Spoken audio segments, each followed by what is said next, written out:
to push. Whew. Nothing can prepare you for the feeling of pushing. I'm always drawn back to one of my favorite TV shows. It says 5 more minutes of pain for a lifetime of happiness. And, you know, that's really what you got to think about. You know, this is temporary pain. It's temporary exhaustion. But this is a lifetime of happiness. She gave me the medication to induce.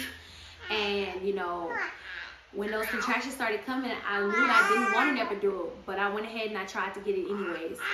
And I opted to get it anyways. After getting my epidural, I was like, all right, I can do this. I went and got me 6 hours of lovely sleep. Didn't feel a thing.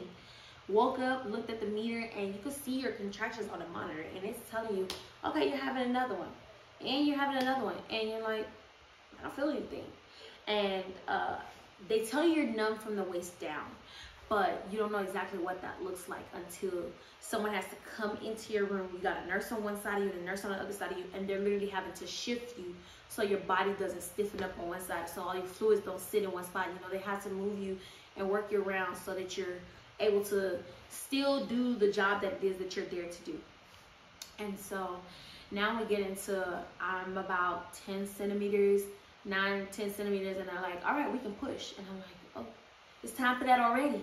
And now looking at the fact that, baby, it's been about 16, 17 hours. It's time to get this done. And so, you know, we go, and I remember Dr. Z came in and I was on my hands and knees in a yoga position, kind of trying to ease up some of the pain that I was feeling, because an epidural may not work for everybody. You know, I had it 3 times and I still felt it. So again, you can expect, you know, it to go one way and then it goes another. So I was like, oh, epidural, that first one worked like a charm. I was out for 6 hours.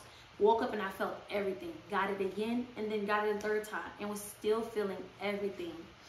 After getting that last epidural and going into pushing, like I said, I was in a yoga position, kind of trying to ease up, and Dr. Z goes in, she goes, wait, do you want to stay there? That is a great position to push in. Because a lot of people think that you only have one way to deliver, on your back, legs in the stirrups, and you just push. And it doesn't have to be like that, you know. There are lots of ways to deliver, baby. You can squat, you can stand up, you can be on your hands and knees. And I was like, I'm too tired for this. I just want to sit back. We're gonna sit up and try to do it like this. And so we did. And when we got into pushing, Dr. Z comes and she's like, you know, is there anything I can do to start this process and make it comfortable for you? And I was like, I want to see. And I don't think a lot of women know that you can get a mirror brought to your room for you to watch your baby come out. And I thought that was just so special, because I can't go down there and see what's happening. I'm kind of stuck in the position that I'm in. I'm kind of feeling what I'm feeling. The only thing that's going to bring me comfort right now is holding that beautiful bundle of joy.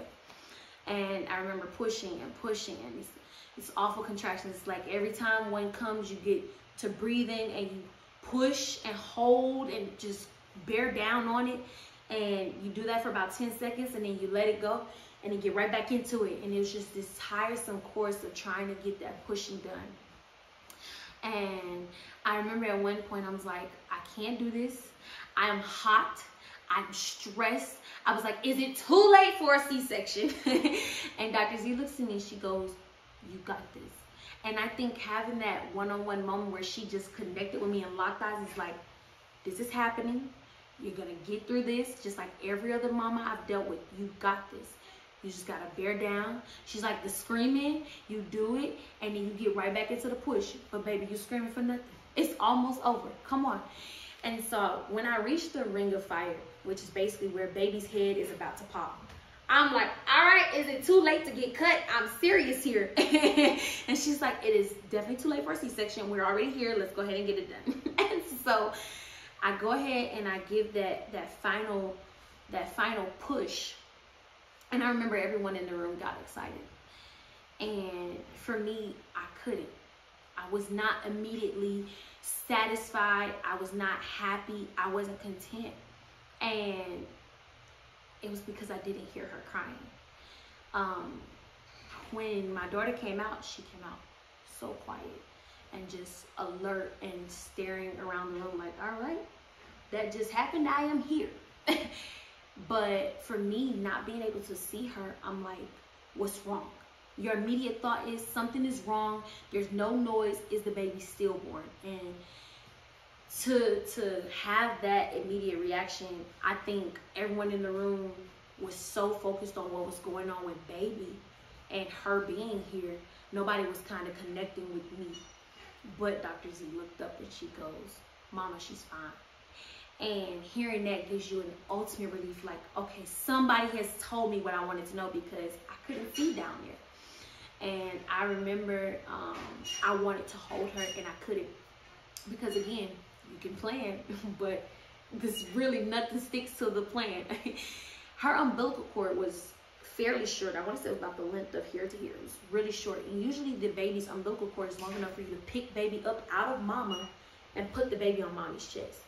Her umbilical cord was so short that in order to cut it, they literally laid her on my thigh and cut the umbilical cord down there because it was just so short. I remember when they cut my husband, he went to the foot of the bed and he cut her cord, and I didn't really get to hold her. I didn't get to see her much. I didn't know what she looked like. I didn't know, I knew Dr. Z said she was okay, so I knew she was alive.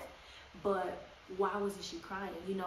When you give birth, everybody's looking for that, oh, the cry, she's alive. And I didn't get that. And so she took the baby to the baby station, and her doctors were there, her nurses were there, and they're working on her. And again, Dr. Z can just see it on my face, like, all right, me telling her she's okay is one thing, but I think she needs someone with the baby. And I remember looking at my husband, he was standing over my shoulder, and I'm like, can you go check on the baby? Like, go stand with the baby. Like, I feel like something's wrong. Go stand with her. And he's like, I'm here with you. Like, I can't leave you because I know what you're feeling. I know what it is you're going through. I'm here with you. I saw her. I laid eyes on her. She is okay. I'm here with you. And Dr. Z heard that conversation and immediately got up and was like, I got it. And so to see my doctor get up and go put eyes on my daughter, that meant the world to me. You got a doctor who's like, all right, what can I do to calm my patient down? What can I do to get her to a space of satisfaction? For her to get up and check on my daughter meant the world to me. And they brought her to me a little bit after that.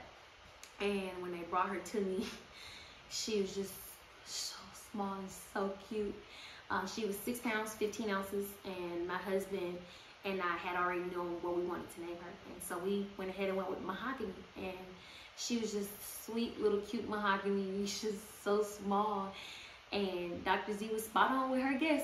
She was literally off by like an ounce. So 6 pounds, 15 ounces. And God, just to be a parent, like, you go through this whole journey, you don't expect to feel, so many roller coasters of emotions.